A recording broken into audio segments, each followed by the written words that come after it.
नमस्कार दोस्तों, आज की न्यूज़ में आपका स्वागत है। दोस्तों, पाकिस्तान के बारे में मैं कई वीडियो बनाता रहा हूँ। इन वीडियोस में पाकिस्तान में पनपते आतंकवाद और उसके परिणामों पर कई बार चर्चा की है।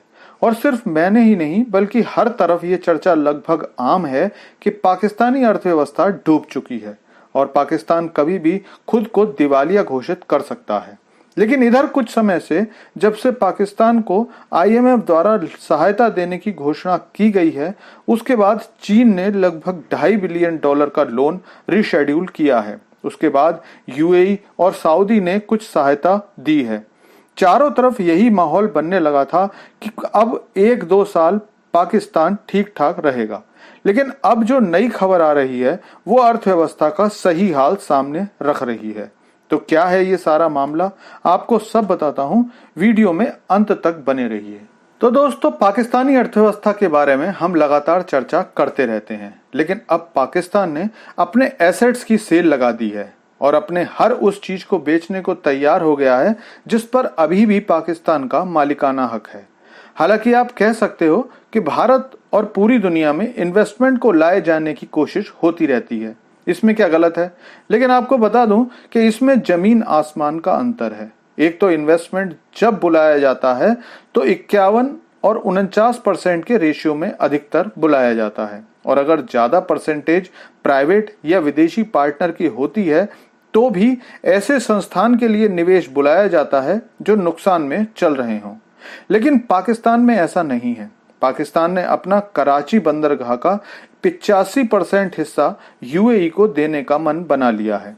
और आपको ये जानकर आश्चर्य होगा कि कराची बंदरगाह पाकिस्तान का सबसे ज्यादा व्यस्त बंदरगाह है और अनुमान के हिसाब से पाकिस्तान के कुल व्यापार का लगभग 60% इसी बंदरगाह से होता है। वैसे में ये कहना कि कराची बंदरगाह नुकसान दे रहा था गलत होगा। और अब यही सबसे पुराना और व्यस्त बंदरगाह पाकिस्तान ने यूएई के अबू धाबी पोर्ट समूह को 25 सालों के लिए लीज पर दे दिया है। इस सौदे पर अभी से उंगलियां उठने लगी हैं। पाकिस्तान को सारी मशीनरी और इंफ्रास्ट्रक्चर के लिए $50 मिलियन मिलेंगे और बाद में हर कंटेनर के लिए $18 दिया जाएगा। प्रसिद्ध पाकिस्तानी अर्थशास्त्री शाहबाज राणा ने इस पर उंगली उठाते हुए कहा कि सौदा यकीनन एक अच्छा सौदा नहीं है, क्योंकि हमें इससे अच्छी डील मिल सकती थी। इसके अलावा अगली खबर पाकिस्तान की दूरसंचार कंपनी टेलीनॉर के बारे में आ रही है, जिसके अनुसार अबू धाबी की कंपनी एतिलसात पाकिस्तान की दूसरी सबसे बड़ी मोबाइल ऑपरेटर टेलीनॉर को भी खरीद सकती है। हालांकि पाकिस्तान ये भी उम्मीद कर रहा है कि दूरसंचार दिग्गज 2005 में पीटीसीएल की 26% हिस्सेदारी के अधिग्रहण से शेष $800 मिलियन का भुगतान करेगा।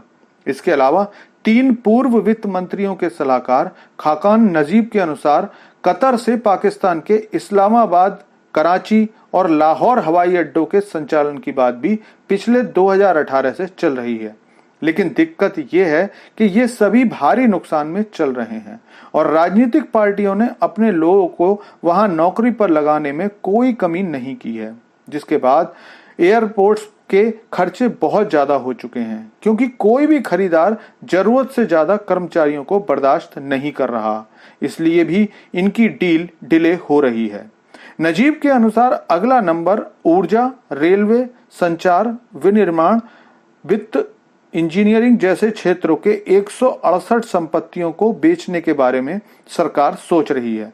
मतलब ये कि अब सरकार ने सेल लगा दी है, लेकिन वो जानती है कि लॉ एंड ऑर्डर सिचुएशन और परचेजिंग पावर कम होने के कारण इन संपत्तियों को खरीदने के लिए यूरोपीय या अन्य देश नहीं आएंगे, और इसीलिए ये ज्यादातर डील्स सऊदी अरब, यूएई, कतर और बहरीन से हो सकती हैं, जिनसे इन देशों द्वारा दिया गया कर्जा भी चुकता हो जाएगा और पाकिस्तान आगे भी इन देशों से कर्जा ले सकता है, क्योंकि पश्चिम तो इन पाकिस्तानियों को अब कुछ देना नहीं चाहता और इन्हें इनकी अर्थव्यवस्था के लिए अरबों डॉलर की अभी भी जरूरत पड़ने वाली है। वैसे भी पाकिस्तान किसी भी मंच पर दूसरे देशों और संगठनों से पैसे की मांग करता दिखता है।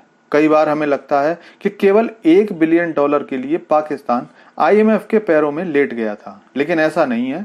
दरअसल पाकिस्तान से सभी मित्र देशों ने पीछा छुड़ाने के लिए ये कहना शुरू कर दिया था कि पहले IMF से पैसे ले लो, तब हम पैसे दे देंगे, क्योंकि UAE और सऊदी आजी देश को लगता है कि IMF इतनी कड़ी शर्तें लगाएगा कि पाकिस्तान को लोन नहीं मिलेगा और हम भी बचे रहेंगे।